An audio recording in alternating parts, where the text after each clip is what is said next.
अस्सलाम वालेकुम नाजरीन, आप देख रहे हैं कनाडा का सबसे मकबूल तरीन चैनल प्राइम कनाडा टीवी।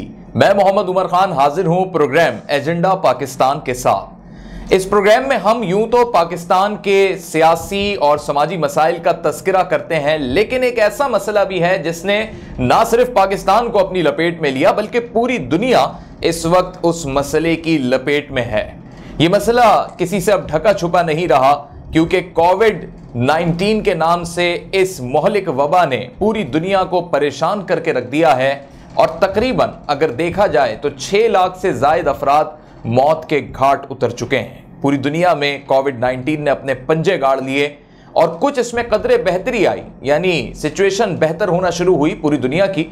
तो उसमें अमेरिका की तरफ से भी ये इतलात मौसूल हुई, अमेरिका की कई रियासतों के अंदर स्मार्ट लॉकडाउन को अपनाया गया। लेकिन पाकिस्तान को इसमें यह एजाज हासिल है कि स्मार्ट लॉकडाउन की term prime minister Pakistan Imran Khan की जानिब से तजवीज़ की गई थी और पहला इसका प्रैक्टिकल इंप्लीमेंट पाकिस्तान में हुआ, जिसे चाइना ने भी सराहा था। अब जो सूरत हाल कनाडा की है वो कदरे बिगड़ती जा रही है। कोविड से इस वक्त कैनेडियन नेशनल्स बेइंतहा परेशान है, क्योंकि क्यूबेक, ओंटारियो, अल्बर्टा और दीगर स्टेट्स के अंदर हम ये देख रहे हैं कि कोविड के केसेस बढ़ रहे हैं। महकमा सेहत कनाडा का अपनी जानिब से भरपूर कोशिशें कर रहा है, लेकिन इस वक्त कनाडा की भी जो सियासी सूरत हाल है बतदरीज वो एक ऐसा पॉलिटिकल सिनेरियो क्रिएट कर रही है जिसके अंदर ये देखा जा सकता है कि हुकूमत के ऊपर अपोजिशन की जानिब से तनकीद की जा रही है।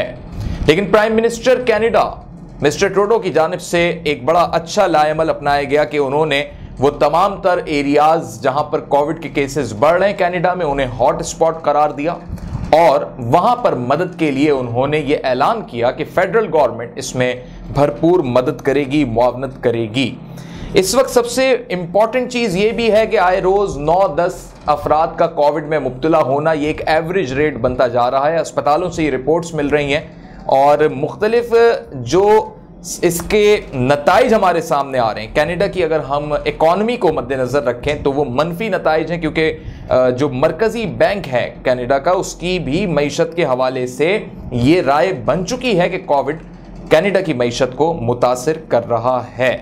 कनाडा की फौज ने भी अपनी सफ़ों में 24 कोविड केसेस की इतलात दी हैं, जिससे ये बात साबित होती है कि एक ऐसे वक्त में जब कोविड हमारे सामने है, हमारे हेल्थ सेक्टर के लोग ही यानी कनाडा के अंदर मौजूद जो डॉक्टर और पैरामेडिकल स्टाफ है, सिर्फ वही इससे नब्रद आज़मा नहीं है, बल्कि इसमें कैनेडियन आर्मी कह लीजिए और सिक्योरिटी फोर्सेस कह लीजिए, कनाडा की गवर्नमेंट कह लीजिए, ये सब इस वक्त मिलकर इस वबा से लड़ रहे हैं। इस तमाम तर सूरत हाल में सबसे इंपॉर्टेंट पहलू ये भी है, जो कनाडा के अंदर मुकीम ओवरसीज पाकिस्तानीज हैं वो ये सोच रहे हैं कि इस वक्त अपनी मुआशी सूरत हाल को बेहतर करने के लिए कनाडा में जो उनके मामलात हैं, चाहे उनकी जॉब हो या कारोबार हो, लेकिन बहैसियत एक पाकिस्तान नेशनल के वो ये ज़रूर सोचते हैं कि पाकिस्तान में भी इन्वेस्टमेंट के ऐसे क्या ज़राए अपनाए जा सकते हैं कि अगर कनाडा समेत या पूरी दुनिया में कोविड की सूरत हाल बतदरीज बिगड़ती भी है और कनाडा के अंदर सूरत हाल लॉकडाउन की तरफ, कंप्लीट लॉकडाउन की तरफ अगर चली जाती है, तो उसमें फिर नतीजा यही निकलेगा कि ओवरसीज पाकिस्तानी ज़रूर इस चीज़ पर आएंगे कि वो पाकिस्तान के अंदर सरमायाकारी करें ताकि उनका मुआशी निज़ाम पाकिस्तान के ज़रिए बेहतर हो सके। तो इस वक्त आज जो हम एजेंडा पाकिस्तान के अंदर गुफ्तगू करेंगे वो इसी हवाले से करेंगे कि वो तमाम तर क्या पहलू हो सकते हैं। और जो शख्सियत आज हमारे साथ मौजूद हैं वो इस वजह से भी एक नुमाया शख्सियत हैं। पाकिस्तान में आप अपना एक मुमताज़ मकाम रखते हैं, क्योंकि पाकिस्तान के सिर्फ समाजी मसाइल ही नहीं बल्कि वो तमाम तर मसाइल जिनको एक बेहतर अंदाज से हल किया जा सकता है और इंसान अपनी पर्सनैलिटी को बेहतर बना के बहुत सारे मसाइल से निमट सकता है, स्पेशली प्रोफेशनल लेवल पर। उन मसाइल के हल के लिए आपने 50,000 से ज़ायद लोगों को ट्रेन किया है। इंटरनेशनल सर्टिफाइड आप ट्रेनर हैं। शिकागो और चाइना समेत मुख्तलिफ ममालिक में आपके ट्रेनिंग सेशंस होते रहे हैं।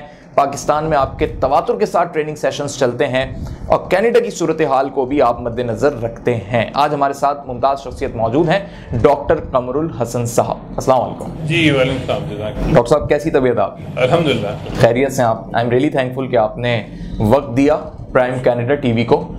सबसे पहला सवाल तो मेरा यही है, कोविड-19 को सामने रखते हुए कि पूरी दुनिया इससे मुतासिर है, कनाडा की भी सूरत हाल जो है बतदरीज हमारे सामने बिगड़ती हुई दिखाई दे रही है, लेकिन कैनेडियन गवर्नमेंट इसे संभालने के लिए भरपूर कोशिश कर रही है। एक विल पावर जो होती है अगर हम तमाम ममालिक की गवर्नमेंट्स को देखें तो उसमें कैनेडियन प्राइम मिनिस्टर की एक तो हमें बड़ी एक जाफिशानी दिखाई देती है, स्ट्रॉन्ग विल, बहुत एक तो यंग एनर्जेटिक भी हैं और बड़े एक हिकमत अमली से चलने वाली शख्सियत हैं। दूसरी जानिब अपनी कौम के साथ, कैनेडियन नेशनल्स के साथ वो बड़ा इकाई रखते हैं, बड़े जुड़े रहते हैं। क्या समझते हैं आप, कनाडा भी जो है इस मुकाबले में कामयाब हो जाएगा कोविड के? हाँ एग्जैक्टली, आई मीन कैनेडियन अवाम को फ़ख्र होना चाहिए अपने प्राइम मिनिस्टर पे कि वो उनसे इतना कनेक्टेड है और इतना उनको अंडरस्टैंड करते हैं। और मुझे बहुत उम्मीद है कि कैनेडियन गवर्नमेंट और कनाडा के लोग कोविड से बहुत जल्दी यानी कि बहुत अच्छी तरह मुकाबला करके जीत जाएंगे इंशाल्लाह ताला। सही। दूसरी चीज़ इसमें ये भी है डॉक्टर साहब कि कनाडा के अंदर जो लोग मुकीम हैं वो मुआशी तौर पर ख़ुद को बेहतर करने के लिए ये ज़रूर सोचते हैं कि कनाडा के अंदर उनकी चाहे जॉब्स हों, चाहे उनके जितने भी कारोबार हैं, लेकिन वो ज़रूर सोचते होंगे ओवरसीज़ पाकिस्तानी के पाकिस्तान के अंदर भी वो सरमायाकारी करें। आपको क्या लगता है, अगर वहाँ कनाडा में रहते हुए पाकिस्तान में सरमायाकारी करना कोविड जैसी पोजीशन में आसान है? मैं ये समझता हूँ कि ये पाकिस्तान कनाडा की तरह इस again a land of opportunities. हमारे पास इतनी ज़बरदस्त मिसालें हैं इन्वेस्टमेंट की, और अगर हम स्टैटिस्टिक्स देखें तो इन्वेस्टमेंट भी मुस्तकिल बढ़ रही हैं पाकिस्तान में, इंटरनेशनल इन्वेस्टमेंट भी बढ़ रही हैं, और हमें बहुत उम्मीद है कि कोविड की सिचुएशन जैसे ही स्टेबल होगी ये रेशियो ऑफ ग्रोथ जो है ये और ज़्यादा बढ़ेगा। और अगर आप देखें तो हमारे पास तो कनाडा से ज़्यादा अपॉर्चुनिटीज़ हैं। वजह उसकी ये है कि अलॉट यानी यहाँ करने के लिए बहुत ज़्यादा काम है। कनाडा में तो already a lot of infrastructure has already been done. यहाँ पे तो अभी रेलवेज ने आगे आना है, यहाँ तो अभी ट्रांसपोर्टेशन ने ग्रो करना है, और गवर्नमेंट जो है ये बहुत ज़्यादा सपोर्टिव है। प्राइवेट सेक्टर इन्वेस्टमेंट को ये बहुत सपोर्ट कर रही है, टैक्स की बहुत लेवरेजेस हम दे रहे हैं। तो आई थिंक मैं समझता हूँ कि पाकिस्तान में इन्वेस्टमेंट करना इस वक्त कनाडा में इन्वेस्टमेंट करने से ज़्यादा रेट ऑफ रिटर्न है उसका, और आसान भी है, और अपॉर्चुनिटीज़ भी बहुत ज़्यादा है। सही। डॉक्टर साहब ये भी मुझे बताइए कि हम अगर टोटल ओवरसीज़ पाकिस्तानियों की बात करें जो कनाडा के अलावा दीगर ममालिक बिलखुसूस अमेरिका में भी मुकीम हैं, और ये तादाद 90 लाख बनती है, तो ये 90 लाख लोग यानी 90 लाख पाकिस्तानी जो बाहर ममालिक में हैं, पाकिस्तान की तरक्की में वो अपना क्या रोल प्ले कर सकते हैं? हाँ, ये बहुत अच्छा हमारे यानी प्राइम मिनिस्टर इमरान खान साहब ने ये इनिशिएटिव भी लिया है कि वो उनसे स्पेशल रिलेशनशिप बिल्ड करें। देखें यानी जो लोग पाकिस्तान से गए उनका एक बहुत ही अहम रिश्ता पाकिस्तान के साथ बाकी है, और वो बहुत कनेक्टेड है पाकिस्तान से, और बहुत उम्मीद लगा के रखते हैं वो कि पाकिस्तान जो है वो बहुत ज़्यादा ग्रो करेगा। और अगर हम उनसे कनेक्ट होते हैं तो बहुत ज़्यादा उनका रोल बहुत इम्पोर्टेंट और बहुत ही अच्छे टर्म्स पे हमारे लिए हो सकता है। अभी आप सब देखेंगे रेमिटेंसेस में प्राइम मिनिस्टर ने अपील की कि आप प्रॉपर चैनल यूज करें, उससे हम बहुत बेहतर हो गए।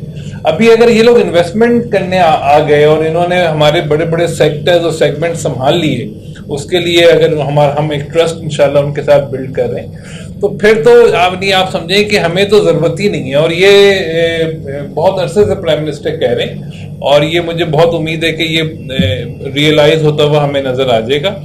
और पाकिस्तान की स्टेबल सिचुएशन और पाकिस्तान का हर एरिया में पाकिस्तान ग्रो कर रहा है। अगर आप देखें तो कर रहा है, नंबर्स बता रहे हैं कि पाकिस्तान ने कोविड में भी अपने रीजन में बहुत ही ज़बरदस्त रोल प्ले किया है इकोनॉमिक ग्रोथ के अंदर। तो there are lot of opportunities for Canadians, Pakistani Canadians and overseas Pakistanis. अब आप करीम और उबर को देख लें, यानी इन्होंने रेवोल्यूशनाइज कर दिया है पूरे ट्रैवल ट्रांसपोर्ट सिस्टम को पूरे पाकिस्तान में। और इसी इन्वायरमेंट में, इसी इकोसिस्टम में, इसी गवर्नमेंट के निज़ाम में वो लोग भी ऑपरेट कर रहे हैं। आप फूड पांडा को ले लें, यानी जिस तरह फूड पांडा की ग्रोथ है पाकिस्तान में, जिस तरह इंटरनेशनल ब्रांड्स की ग्रोथ है पाकिस्तान में, वो सबके सामने है कि किस तरह गवर्नमेंट उनको सिक्योर कर रही है, लॉ एंड ऑर्डर उनको सिक्योरिटी प्रोवाइड कर रहा है, और जिस तरह वो यानी जो पाकिस्तान में आया माशाल्लाह, they are making lot of profit, even much more than the international markets. तो ये हमें लोगों को ट्रस्ट देना चाहिए, लोगों को समझना चाहिए कि पाकिस्तान जो है बहुत बेहतरी की तरफ है, और इस वक्त जो है वो रेट ऑफ ग्रोथ बहुत ज्यादा है। और ये हमें पता होना चाहिए कि जो मार्केट जितनी नीचे होती है, तो इनिशियल टाइम में जो भी इन्वेस्टमेंट करते हैं लोग, तो रेट ऑफ ग्रोथ उस वक्त बहुत ज्यादा उन्हें मिलता है। लेकिन जैसे जैसे पाकिस्तान भी स्टेबल होता चला जाएगा अगले 5-10 सालों में, तो ये अपॉर्चुनिटी 5-10 साल बाद अवेलेबल नहीं होगी, क्योंकि फिर पाकिस्तान को इतनी जरूरत नहीं होगी। तो जैसे गवादर है, गवादर में भी टैक्स फ्री जोन है, वहां लोग बहुत इन्वेस्टमेंट कर रहे हैं, यानी रेलवेज हैं, ट्रांसपोर्टेशन है, there are lots of areas. यहाँ तो अब मैं यानी पाकिस्तानी अगर कनाडा जाते हैं, मैंने खुद पूछा लोगों से या मुझे इन्वेस्टमेंट करनी है क्या करूं, तो मुझे कोई दोस्त वहां मुझे सही आंसर नहीं देखने लगे। यहाँ थोड़े से पैसे भी बनाने होते हैं तो बहुत ज्यादा एफर्ट है और मुश्किल, जबकि यहाँ तो आप देखें माशाल्लाह देयर यानी इवन रियल एस्टेट के अंदर बहुत जबरदस्त रेट ऑफ रिटर्न है, स्टॉक्स हमारी बहुत जबरदस्त ग्रो कर रही है, इस वक्त एशिया में लीड कर रही है हमारी स्टॉक मार्केट। ये सारे इंडिकेटर्स हैं, रियल फैक्ट्स हैं जो ये बता रहे हैं कि पाकिस्तान ने इस टफ टाइम में ग्रो किया है, और पाकिस्तान जितना स्पीड से डिजिटलाइज हो रहा है, यानी कोविड पाकिस्तान के लिए मैं समझता हूँ रहमत बन के आया है। यानी जो डिजिटलाइजेशन पाकिस्तान में 5 साल पहले होनी थी वो हमने अब कोविड की वजह से की है, और करते ही हम इतनी जल्दी अडॉप्ट कर गए डिजिटलाइजेशन को, करते जा रहे हैं कि बहुत बड़ी कामयाबी बहुत नजदीक है हमारे। तो we are getting connected with the world in a digital way, और जो कि पाकिस्तान की इकोनॉमिक ग्रोथ में बहुत ही जबरदस्त रोल अदा करी। अच्छा, कनाडा और पाकिस्तान का एक रिश्ता ये भी कि पाकिस्तानी जो कनाडा जाना चाहते हैं, इमिग्रेशन हासिल करना चाहते हैं, वो अपना एक बड़ा इंटरेस्ट रखते हैं, लेकिन कोविड के बाद अब न जाने क्या सूरत हाल होगी। इस पर बाकायदा सर्वे होना चाहिए जांचने के लिए कि अब पाकिस्तानी स्टूडेंट्स क्या सोचते हैं कनाडा के बारे में, क्योंकि अमूमन यूरोप समेत अमेरिका, कनाडा, इन तमाम स्टेट्स के बारे में अब लोगों की ये राय ज़रूर बन गई, एशिया में बैठे हुए लोगों की, कि अगर वहाँ जाएंगे तो फिर उनके हिसाब से हमें कोविड को फेस करना है, बनिस्बत इसके कि पाकिस्तान के अंदर कोविड की सूरत हाल को फेस करना आसान है, क्योंकि सोशल डिस्टेंसिंग, केयर कर लेना, मास्क का इस्तेमाल कर लेना, ये चीज़ें काफ़ी हैं। लेकिन यहाँ गवर्नमेंट भी थोड़ा रिलैक्सेशन देती है पाकिस्तान में, लेकिन बाकी स्टेट्स में तो रिलैक्सेशन नहीं है, वहाँ तो बड़े कवानीन भी सख्त हैं। आपको लगता है अभी लोग इतना ज़्यादा इंटरेस्ट लेंगे इमिग्रेशन साइड पे? हाँ, जहाँ तक मेरी जो मालूमात हैं वो यही है कि इमिग्रेशन में लोगों का इंटरेस्ट तो है, क्योंकि people trust Canadian government and specially Canadian prime minister, कि जो कनाडा के लॉज हैं वो बहुत ह्यूमन फ्रेंडली हैं और वो अंडरस्टैंड करते हैं लोगों की परेशानियों को। तो ऑल्दो इस पर सर्वे ज़रूर होना चाहिए, लेकिन जैसे बहुत सारे मुल्कों ने इमिग्रेशन को रोका, जबकि कैनेडियन प्राइम मिनिस्टर ने कहा कि नहीं, हम तो फास्ट ट्रैक इमिग्रेशन ओपन कर रहे हैं स्पेशली पाकिस्तानियों के लिए। पाकिस्तानीज के लिए, स्पेशली आईटी प्रोफेशनल्स के लिए तो बहुत ज़बरदस्त अपॉर्चुनिटी है कि वो कनाडा अभी भी जा सकते हैं और इमिग्रेशन के लिए वो अप्लाई कर सकते हैं और प्रोसेस परस्यू कर सकते हैं। और ये जो कोविड है वो मेरा पर्सनली ये ख्याल है कि कोई बहुत ज़्यादा रुकावट नहीं डालेगा पाकिस्तानियों के इंटरेस्ट में जो कनाडा जाना चाहते हैं, जो प्रोसेस में वो जा रहे हैं, और ये रेट बढ़ेगा अभी कुछ दिनों में। सही है। अच्छा, ये मुझे बताइए कि आपकी जो एक्सपर्टीज़ पर्सनैलिटी टेस्टिंग के हवाले से, और आपने इस पर कई ट्रेनिंग सेशंस जो हैं बल्कि हज़ारों की तादाद में कंडक्ट किए, तो कनाडा के अंदर जो बैठे हुए लोग हैं, ये जो आपके कॉन्सेप्ट्स हैं पर्सनैलिटी टेस्टिंग के, ये मखसूस किसी इलाके के लिए हैं? पूरी दुनिया के लोगों के लिए ये एक ही चैप्टर है, एक ही स्टैंडर्ड है पर्सनैलिटी को टेस्ट करने का? क्योंकि कनाडा के अंदर जो लोग बैठे हुए हैं उनको अगर हम ये बताना चाहें कि वो अपनी पर्सनैलिटी को किस तरह कैसे ग्रूम कर सकते हैं, तो और वो भी एक ऐसी सिचुएशन में जब कोविड भी चल रहा हो, क्योंकि अब लोग ज़्यादा अपने आप को टाइम दे रहे हैं घरों में बंद होने की वजह से, तो इस पे आपकी अपनी क्या राय है? नहीं, एग्जैक्टली वी आर यूजिंग, हम लोग मायर्स ब्रिग्स टेस्टिंग को डिजिटलाइज कर रहे हैं। Myers Briggs testing American origin रखती है और वो कनाडा में भी इक्वली पॉपुलर है, और मेरे काफ़ी दोस्त टीचर्स कनाडा में हैं जो कि कैनेडियन यूनिवर्सिटीज़ में भी लोग इससे बहुत वाकिफ़ हैं। अच्छा। लेकिन हमने पाकिस्तान में ये किया है कि इसको हमने बहुत आसान कर दिया है, क्योंकि वी बिलोंग टू पाकिस्तान में का जो कल्चर है, कल्चर के लिहाज से हमने चीज़ों को लोकली अडॉप्ट किए और अब हम उसको डिजिटलाइज कर रहे हैं। तो जब ये चीज़ें डिजिटलाइज कुछ महीनों में हो जाएंगी तो इंसान की अपनी पहचान वो बहुत आसान हो जाएगी, और फिर उसको इंसान को किसी भी रोल में अपने आप को डेवलप करना हो, as a student, as a father, as a partner and as a professional, even as an entrepreneur, जिस रोल में आप अपने आप को डेवलप करना चाहें, आप डिजिटल प्लेटफॉर्म पे जाके डेवलप कर सकेंगे। और हम जो अभी काम कर रहे हैं यहाँ, वो पहली बार दुनिया में हो रहा है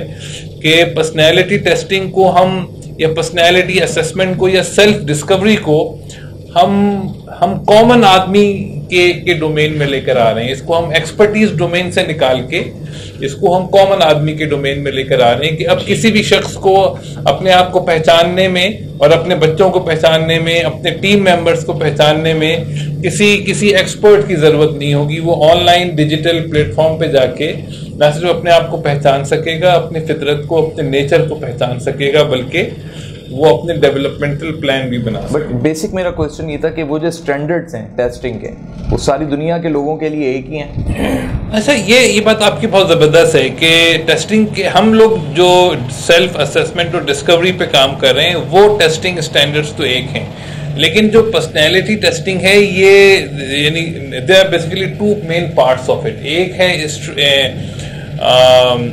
हम ट्रेड्स को टेस्ट करते हैं, और एक पर्सनैलिटी टाइप्स को टेस्ट करते हैं, या पर्सनैलिटी टाइप्स को डिस्कवर करते हैं। तो हम फैसिलिटेट करते हैं लोगों की पर्सनैलिटी टाइप को डिस्कवर करने में। तो पर्सनैलिटी टाइप जो है, उसके स्टैंडर्ड सेम है, और हमें शायद इसका ज़्यादा प्रिविलेज हुआ पाकिस्तानी इन्वायरमेंट में कि चूंकि लोग यहाँ पे ज़रा यानी अफोर्डिंग लोग कम थे, तो हमने उनके लिहाज से जो चीज़ें बनाई हैं, जब वो डिजिटलाइज हो जाएंगी तो वो पाकिस्तानी जो दुनिया भर में रहते हैं, उनके लिए तो वो एक स्पेशल प्रिविलेज है। उनके लिए तो एक ज़बरदस्त चीज़ है कि उनको एक बहुत ही इकोनॉमी रेट्स में चीज़ें उनके अपने यानी कनाडा में उनको वो चीज़ें मिल जाएंगी।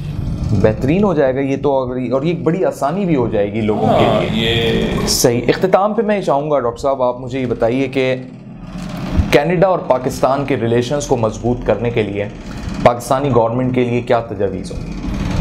हाँ, इसमें I think we need to improve our visits. यानी कि पाकिस्तान जो है वो कनाडा का, इतने ज़्यादा कैनेडियन पाकिस्तानी कनाडा में हैं, और वो इतना इम्पोर्टेंट रोल अदा कर रहे हैं Canadian economic growth and development के अंदर। हमें उनसे अपनी रिलेशनशिप को स्ट्रॉन्ग करना चाहिए। पाकिस्तान में एक ऐसी काउंसिल्स बननी चाहिए जो हमारे वहाँ पाकिस्तानी रहते हैं, उनके साथ वो रिलेशनशिप में रहें, और उनको गाइड करें, उनको फैसिलिटेट करें कि what they can give back to Pakistan. ये एक बहुत बड़ा गैप है, क्योंकि वो तो इतना, देखिए, ख्वाहिश करना और एक काम करना, ये दो बहुत मुख्तलिफ काम हैं। वहाँ के जो पाकिस्तानी हैं, उनके दिल अभी भी पाकिस्तान में है, मगर उनके पास टाइम बहुत ज्यादा नहीं है। तो we need to have our people. हमें यहाँ के लोगों को चाहिए कि वो उनसे इवन टच में रहें, और जो वो करना चाहते हैं वहां रहते हुए, वो उनसे वो मालूमात करके, और फिर उनके साथ वो रिलेशनशिप बिल्ड करें कि what best they can do for Pakistan. I think हमें रिलेशनशिप इंप्रूव करने की जरूरत है at the government level with the people of Pakistani people living in Canada. सही है। जैसे हिमालय सॉल्ट है हमारा, पाकिस्तान का बड़ा एक मायने खेज है, और कनाडा एक ऐसा मुल्क है जहाँ बहुत ज़्यादा बर्फ़बारी भी होती है, ठंडा माहौल रहता है, और उससे बनी हुई जो चीज़ें, हिमालय सॉल्ट से बनी हुई चीज़ें, वो सजेस्ट की जाती हैं। डॉक्टर्स भी जो है रिकमेंड करते हैं कि उससे बनी हुई प्लेट्स में आप खाना खाएं, या शो पीस घर में रखें, तो उससे नमूनिया जैसी बीमारी से भी बचा जा सकता है। ये कुदरत ने एक तोहफा दिया है पाकिस्तान को, माशाल्लाह। तो इसकी एक्सपोर्ट पाकिस्तान की तरफ से अगर बढ़ जाए, और कैनेडियंस को भी इसमें बड़ा फ़ायदा हो। अभी सिर्फ आम के ऊपर अगर मैं सिर्फ बात करूं, तो इस दफ़ा इतना माशाल्लाह इतनी ज़बरदस्त प्रोडक्शन हुई है आम की, और गवर्नमेंट ने थोड़ा सा इसको सपोर्ट किया, तो हमने सारे रिकॉर्ड्स तोड़ दिए आम को एक्सपोर्ट करने के। यूके, कनाडा, यूएई, यानी हमने तकरीबन डबल टारगेट अचीव किया है सिर्फ मैंगो एक्सपोर्ट्स के अंदर। और गवर्नमेंट ने तो अब क्लियर इंस्ट्रक्शंस दे दिए हैं कि हमें हर वो रास्ता अपनाना है जिससे हम डॉलर पाकिस्तान में ला सकते हैं और अपने एक्सपोर्ट्स को बढ़ा सकते हैं। तो Canada is a great Pakistan friendly country, और आई थिंक जो पहला काम हम लोगों को करना चाहिए वो कनाडा के साथ ग्रोथ अपॉर्चुनिटीज को आइडेंटिफाई करके बढ़ाना चाहिए, क्योंकि वो बहुत आसान है कनाडा एक्सपोर्ट करना, वो कनाडा से ट्रेड करना पाकिस्तानियों के लिए। अच्छा, आप समझते हैं कि गवर्नमेंट ऑफ पाकिस्तान को भी उसमें टैक्सेस में रियायत करनी चाहिए? What ever they can do, I mean उनको बिल्कुल स्पेशल, देखिए वो वहाँ बहुत ज़्यादा पाकिस्तानी रहते हैं और उनकी सोशियो इकोनॉमिक और पॉलिटिकल कंडीशंस बाकी मुल्कों से बहुत डिफरेंट हैं, तो हमें उसको कैपिटलाइज करना चाहिए कि हम कनाडा को अपना माल बेचें भी, और यानी वो डेट यानी Canada must be our preferred trading country, कि वहाँ से हम जो पाकिस्तानी वहाँ रहते हैं और उनकी जो मोहब्बत पाकिस्तान के साथ है उसको मद्देनजर रखते हुए हमें इस अपॉर्चुनिटी को फोकस करना चाहिए। डॉक्टर कमरुल हसन साहब, बहुत शुक्रिया, आपने प्राइम कैनेडा टीवी के लिए भाई आपका बहुत शुक्रिया for your kind invitation, and I wish के पाकिस्तान की जो ग्रोथ है उसमें हमारे पाकिस्तानी जो कनाडा में रहते हैं वो एक बहुत पॉजिटिव और प्रोमिनेंट रोल अदा करें, और मैं देख रहा हूँ पाकिस्तान बहुत जल्द जो है वो न सिर्फ एशिया बल्कि दुनिया में एक बहुत प्रोमिनेंट किरदार अदा करता हुआ नजर आएगा। Thank you so much sir. तो नाजरीन, आज प्राइम कैनेडा टीवी में प्रोग्राम एजेंडा पाकिस्तान में हमने डिस्कस किया कनाडा की जो इस वक्त करंट सिचुएशन है कोविड की वजह से, और जिस तरीके से कैनेडियन गवर्नमेंट इससे निमट रही है काबिल तहसीन है। दूसरी जानिब पाकिस्तानी गवर्नमेंट इसमें अपनी जानिब से जो रोल प्ले कर सकती है कनाडा के साथ एक अच्छे बैनुल-अक़वामी ताल्लुकात को मज़ीद मुस्बत अंदाज में आगे बढ़ाने में, और सबसे इम्पॉर्टेंट इसमें चीज़ ये है कि कैनेडियन जो ओवरसीज़ पाकिस्तानीज़ हैं उनको इस जानिब भी राग़िब किया जाए कि वो पाकिस्तान में भी इन्वेस्टमेंट के पॉइंट से सोचें, क्योंकि पाकिस्तान वाकई इकनॉमिकली ग्रोथ और इकनॉमिकल चैलेंजेस से निपटने में दूसरे ममालिक को भी सपोर्ट कर सकता है। अपने मेज़बान मोहम्मद उमर खान को दीजिए इजाज़त। अल्लाह हाफ़िज़।